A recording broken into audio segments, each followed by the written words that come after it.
Welcome to YouTube channel GK GS with Manish sir. आज 7 जून 2024 है और आज के जितने भी महत्वपूर्ण करंट अफेयर होंगे वो हम इस वीडियो में डिस्कस करेंगे। तो आइए शुरू करते हैं आज का महत्वपूर्ण करंट अफेयर। आज का पहला प्रश्न है, संयुक्त राष्ट्र रूसी भाषा दिवस कब मनाया गया है? दोस्तों यह मनाया गया है 6 जून को संयुक्त राष्ट्र रूसी भाषा दिवस। देखो, रूसी साहित्य के जनक अलेक्जेंडर पुश्किन का जन्म 6 फरवरी 1799 को हुआ था। और दोस्तों संयुक्त राष्ट्र रूसी भाषा दिवस कब मनाया जाता है? तो 6 जून को मनाया जाता है। मेरे प्यारे दोस्तों, विश्व दूध दिवस कब मनाया जाता है? 1 जून को। Happy global day of parents मनाया जाता है 1 जून को। अंतर्राष्ट्रीय यौन कर्मी दिवस 2 जून, विश्व साइकिल दिवस 3 जून और विश्व पर्यावरण दिवस 5 जून को मनाया जाता है। मेरे प्यारे लाल एवं लालियों, मेरे प्यारे दोस्तों, हमारा अगला प्रश्न है, हाल ही में मध्य प्रदेश के किस लोकसभा सीट ने 2.18 लाख मतदाताओं के साथ नोटा का प्रयोग किया है? तो इंदौर ने। इंदौर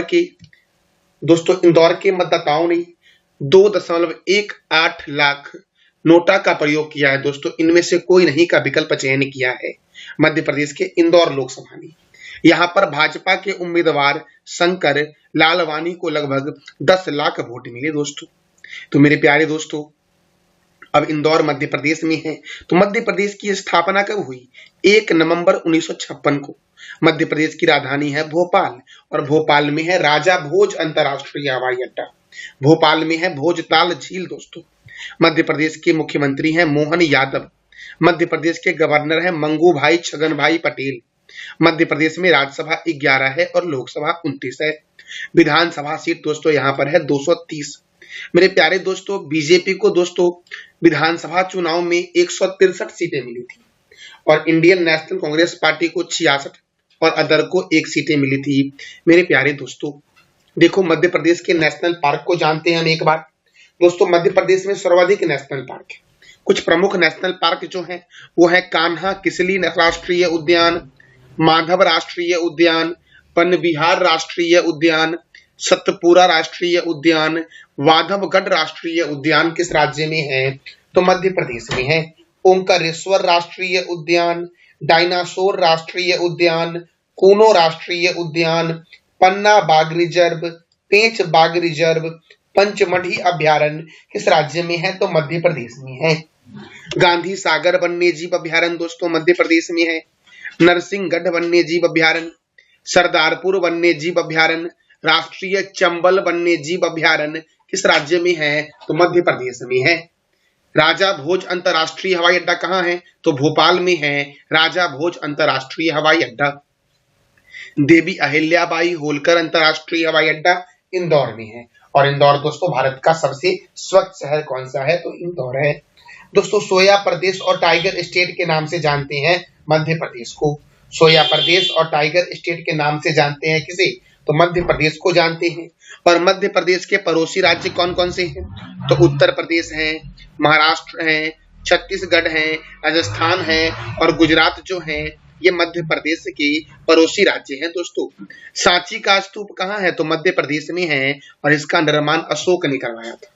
भीमबेटका की गुफा दोस्तों, यहाँ से प्राचीन काल के चित्रों के प्रमाण मिले हैं दोस्तों, जैसे नवपाषाण काल, पुरा पाषाण काल दोस्तों, पुरा पाषाण काल, मध्य पाषाण काल, नव पाषाण काल की चित्रकारी के प्रमाण भीमबेटका की गुफा से मिले हैं।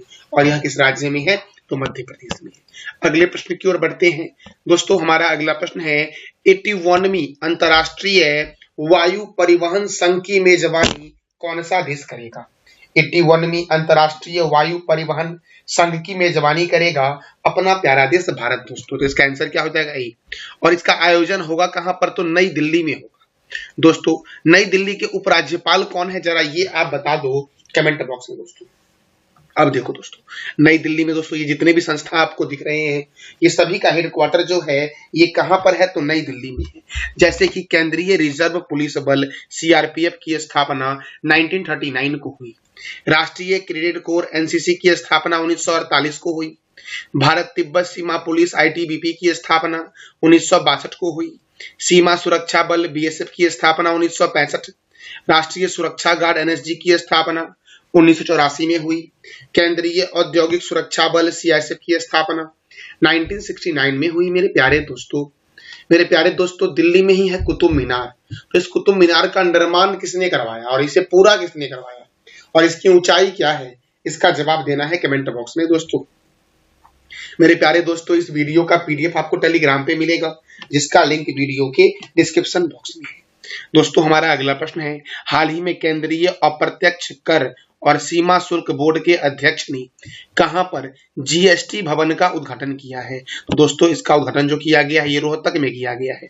कहां किया गया है? रोहतक, हरियाणा में है रोहतक दोस्तों, जहां पर केंद्रीय प्रत्यक्ष कर और सीमा शुल्क बोर्ड के अध्यक्ष संजय कुमार अग्रवाल ने जीएसटी भवन का उद्घाटन किया है।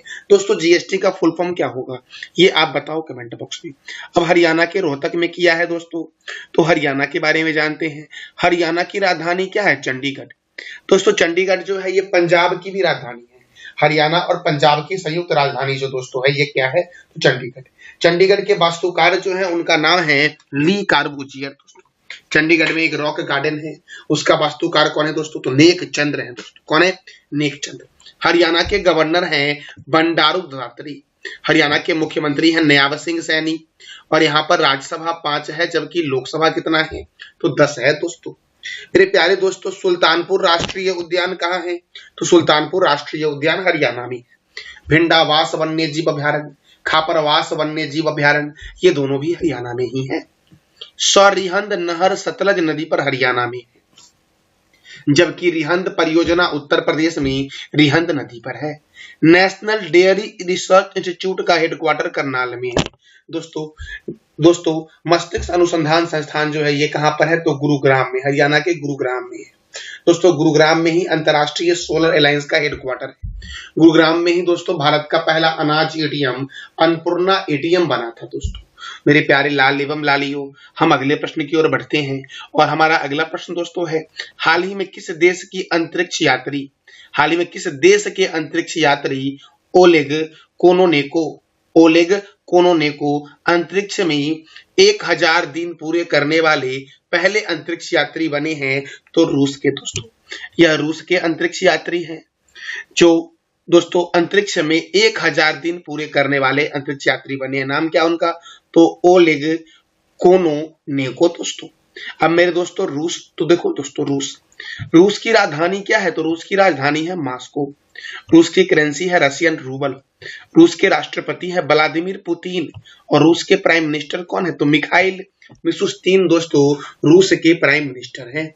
मेरे प्यारे लाल एवं लालियों, देखो कृत्रिम उपग्रह को अंतरिक्ष में प्रक्षेपित करने वाला दुनिया का पहला देश रूस है। अंतरिक्ष में जाने वाला प्रथम व्यक्ति मेजर यूरी गॉगरिन है। अंतरिक्ष में तैरने वाला प्रथम व्यक्ति अलेक्सी लेनेवो है और अंतरिक्ष में जाने वाली प्रथम महिला है वैलेंटीना तेरेस्कोवा। रूस के राष्ट्रपति क्रेमलिन में रहते हैं। रूस के राष्ट्रपति कहाँ रहते हैं? क्रेमलिन में। और यहाँ का राष्ट्रीय चिन्ह क्या है? Double headed eagle. क्षेत्रफल की दृष्टि से सबसे बड़ा देश कौन सा है? तो रूस है दोस्तों, क्षेत्रफल की दृष्टि से सबसे बड़ा देश दुनिया का। मेरे प्यारे लाल एवं लालियों, चंद्रमा पर जाने वाले प्रथम व्यक्ति कौन थे? तो नील एंगस्ट्रॉम थे दोस्तों। कौन थे? नील एंगस्ट्रॉम। चंद्रमा का अध्ययन क्या कहलाता है? जरा ये आप बताओ कमेंट बॉक्स में। दुनिया का सबसे लंबा नदी मुहाना ओब नदी का मुहाना है। दुनिया की सबसे बड़ी झील कैस्पियन सागर झील है जो रूस में है, कजाकिस्तान, तुर्कमेनिस्तान, अजरबैजान और ईरान में फैला हुआ है। दुनिया की सबसे गहरी झील बैकाल झील दोस्तों रूस में है। रूस के संसद का नाम क्या है? ड्यूमा। अच्छा ओनेगा झील किस देश में है? तो रूस में है दोस्तों ओनेगा झील। हमारा अगला प्रश्न है, हाल ही में किस आईआईटी ने अभिनव अग्नि बचाओ ड्रोन का अनावरण किया है? हाल ही में किस आईआईटी ने अभिनव अग्नि बचाओ ड्रोन का अनावरण किया है? तो आईआईटी धारवाड़ ने दोस्तों। किसने? तो आईआईटी धारवाड़ ने। मेरे प्यारे लाल एवं लालियों, हमारा अगला प्रश्न है, विश्व पर्यावरण दिवस के दिन प्रधानमंत्री नरेंद्र मोदी द्वारा एक पेड़ मां के नाम अभियान के तहत कहां पीपल का पौधा लगाया गया है? मेरे दोस्तों विश्व पर्यावरण दिवस 5 जून को मनाया गया था। अच्छा इस बार के पर्यावरण दिवस का थीम क्या था? जरा ये आप बता दो दोस्तों कमेंट बॉक्स में। तो विश्व पर्यावरण दिवस के अवसर पर दोस्तों प्रधानमंत्री नरेंद्र मोदी ने एक अभियान शुरू किया, एक पेड़ माँ के नाम। और इस अभियान के तहत पीपल का पेड़ का पौधा जो लगाया गया, पीपल का जो पौधा लगाया गया है वो नई दिल्ली में लगाया गया। नई दिल्ली दोस्तों, इसका आंसर क्या हो जाएगा? ए। देखो दोस्तों, अब नई दिल्ली के दोस्तों बुद्ध जयंती पार्क में लगाया गया। कहाँ लगाया गया? तो बुद्ध जयंती पार्क में प्रधानमंत्री नरेंद्र मोदी जी के द्वारा पीपल का पौधा लगाया गया है। मेरे प्यारे दोस्तों, अब देखो नई दिल्ली में डीआरडीओ का हेडक्वार्टर है। डीआरडीओ की स्थापना हुई थी 1958 को और डीआरडीओ के चेयरमैन है समीर वेंकटपति कामत। इनका कार्यकाल दोस्तों 1 वर्ष के लिए बढ़ा दिया गया है। अहमदाबाद दोस्तों साबरमती नदी के किनारे है। अच्छा, नई दिल्ली दोस्तों यमुना रिवर के किनारे है। चंडीगढ़ का वास्तुकार ली कार्बुजियर मैंने तुरंत बताया। और लखनऊ है गोमती नदी के किनारे दोस्तों। अच्छा, लखनऊ में एक अंतर्राष्ट्रीय हवाई अड्डा है। जरा ये बता दो कि कौन सा अंतर्राष्ट्रीय हवाई अड्डा है? नई दिल्ली में इंदिरा गांधी अंतर्राष्ट्रीय हवाई अड्डा है। अहमदाबाद में दोस्तों कौन सा अंतर्राष्ट्रीय हवाई अड्डा है? तो सरदार वल्लभ भाई पटेल अंतर्राष्ट्रीय हवाई अड्डा जो आपका है ये अहमदाबाद में है। लखनऊ के हवाई अड्डा का नाम दोस्तों आपको बताना है कमेंट बॉक्स में। हमारा अगला प्रश्न है, हाल ही में किस देश ने राष्ट्रीय अंतरिक्ष एजेंसी कासा की स्थापना की? दोस्तों, राष्ट्रीय अंतरिक्ष एजेंसी कासा की स्थापना दक्षिण कोरिया ने की है। अब साउथ कोरिया ने की है तो साउथ कोरिया की राजधानी क्या है? सियोल। और दोस्तों नॉर्थ कोरिया की राजधानी है प्योंगयांग। दोस्तों साउथ कोरिया की करेंसी क्या है? South Korean von. और नॉर्थ कोरिया की करेंसी भी दोस्तों नॉर्थ कोरियन वॉन है। साउथ कोरिया के प्रेसिडेंट कौन है? योन सुक योल साउथ कोरिया के प्रेसिडेंट हैं दोस्तों। अच्छा दोस्तों, नॉर्थ कोरिया के प्रेसिडेंट कौन है ये आप बता दो कमेंट बॉक्स में। दोस्तों देखो, पाकिस्तान की राजधानी क्या है? इस्लामाबाद। जापान की राजधानी क्या है? टोक्यो दोस्तों। मेरे प्यारे दोस्तों, भारत और पाकिस्तान के बीच जो बॉर्डर लाइन है वो रेड क्लिफ लाइन है। भारत और चीन के बीच मैकमोहन लाइन है।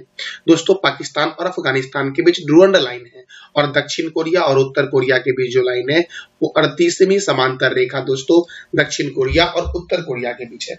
अमेरिका और कनाडा के बीच दोस्तों कौन सी बॉर्डर लाइन है? तो 49वीं समांतर रेखा अमेरिका और कनाडा के बीच है। मेरे प्यारे लाले एवं लालियों, मेरे दोस्तों हमारा अगला प्रश्न है, किस देश में स्थित माउंट ईबू ज्वालामुखी में फिर से विस्फोट हुआ है? माउंट ईबू ज्वालामुखी दोस्तों है इंडोनेशिया में। कहाँ है मेरे प्यारे लाल एवं लालियों? तो इंडोनेशिया में है, जहां पर फिर से विस्फोट हुआ है। अच्छा, इंडोनेशिया की राजधानी क्या है? जकार्ता। मेरे प्यारे दोस्तों, अब देखो ज्वालामुखी, तो ज्वालामुखी के बारे में जानते हैं। दुनिया का सर्वाधिक सक्रिय ज्वालामुखी किलायू है जो हवाई द्वीप पर है। भूमध्य सागर का प्रकाश स्तंभ स्ट्रोम्बोली ज्वालामुखी को कहते हैं। भारत का एकमात्र सक्रिय ज्वालामुखी बैरन द्वीप है दोस्तों। ऑस्ट्रेलिया महाद्वीप में ज्वालामुखी नहीं है। आकार की दृष्टि से सबसे बड़ा सक्रिय ज्वालामुखी मौना लोआ है जो हवाई में है। दोस्तों सर्वाधिक ऊंचाई पर सक्रिय ज्वालामुखी ओजेस डेल सलाडो है।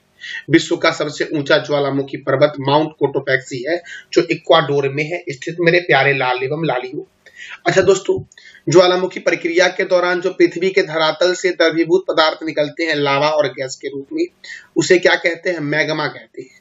जिस मुख से निकलते हैं उसे क्रेटर कहते हैं। और सर्वाधिक मात्रा में दोस्तों जलवाष्प निकलता है ज्वालामुखी क्रिया के दौरान।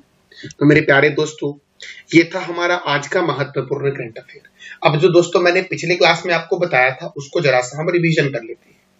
गोल्ड रिजर्व के मामले में दुनिया का कौन सा देश प्रथम स्थान पर है? अमेरिका। किस राज्य सरकार ने प्रदूषण से निपटने के लिए 10,000 करोड़ रुपए की परियोजना का शुरुआत किया है? तो हरियाणा ने। क्यूएस वर्ल्ड यूनिवर्सिटी रैंकिंग 2025 में आईआईटी बॉम्बे किस स्थान पर है? तो 118वें स्थान पर है। और दोस्तों अमेरिका का एमआईटी प्रथम स्थान पर आया है। हाल ही में पाकिस्तान ने किस देश की सहायता के लिए अंतरिक्ष में पाकसेट, किस देश की सहायता से अंतरिक्ष में पाकसेट MM फर्स्ट उपग्रह को लॉन्च किया है? तो चीन की सहायता दोस्तों पाकिस्तान ने लॉन्च किया है। दोस्तों क्यू चंद्र मिशन पाकिस्तान ने चीन की सहायता से ही लॉन्च किया है चंद्र मिशन। दोस्तों मेरे प्यारे दोस्तों, किस वाहन निर्माता कंपनी ने सारथी सुरक्षा पॉलिसी लॉन्च किया है? अशोक लीलैंड ने। भारतीय सेना के ग्रीष्मकालीन उत्सव का समापन कहाँ हुआ? लद्दाख में। और लद्दाख में ही हेमिस नेशनल पार्क है। काजा शिखर सम्मेलन 2024 का आयोजन किस देश में हुआ? जाम्बिया में हुआ है। किस शहर के सुपर कॉप कृष्ण प्रकाश को हिंदी साहित्य भाषा पुरस्कार से सम्मानित किया गया है? तो मुंबई के। दोस्तों किस भारतीय ग्रैंड मास्टर ने नॉर्वे शतरंज टूर्नामेंट में पहली बार दुनिया के नंबर 1 मैग्नस कार्लसन को हराया है? तो आर प्रज्ञानंद ने दोस्तों हराया है। मेरे प्यारे दोस्तों, तो ये था हमारा आज का महत्वपूर्ण करंट अफेयर और पिछले दिन का रिवीजन क्लास। दोस्तों मैंने आपसे कल 3 प्रश्न किया था। हाल ही में किस भारतीय क्रिकेट खिलाड़ी ने क्रिकेट के सभी प्रारूपों से संन्यास लिया है? तो दिनेश कार्तिक। हाल ही में यूपी ने साइबर सुरक्षा के लिए किसके साथ समझौता किया? तो गुरुग्राम पुलिस के साथ। हाल ही में मालदीव ने किस देश के एंट्री पर बैन लगा दिया है? तो इजराइल के एंट्री पे दोस्तों बैन लगा दिया है। आज का आपका 3 प्रश्न जिसका जवाब देना है कमेंट बॉक्स में आपको। किस वाहन निर्माता कंपनी ने सारथी सुरक्षा पॉलिसी लॉन्च किया है? भारतीय सेना के ग्रीष्मकालीन उत्सव का समापन कहाँ हुआ है? काजा शिखर सम्मेलन 2024 का आयोजन किस देश में हुआ है? तो इस तीनों प्रश्न का जवाब देना है कमेंट बॉक्स में आपको। तो दोस्तों ये था हमारा आज का महत्वपूर्ण करंट अफेयर। जानकारी अच्छी लगी तो चैनल को लाइक करें, शेयर करें और सब्सक्राइब करें। थैंक यू सो मच मेरे प्यारे लाल एवं लालियों।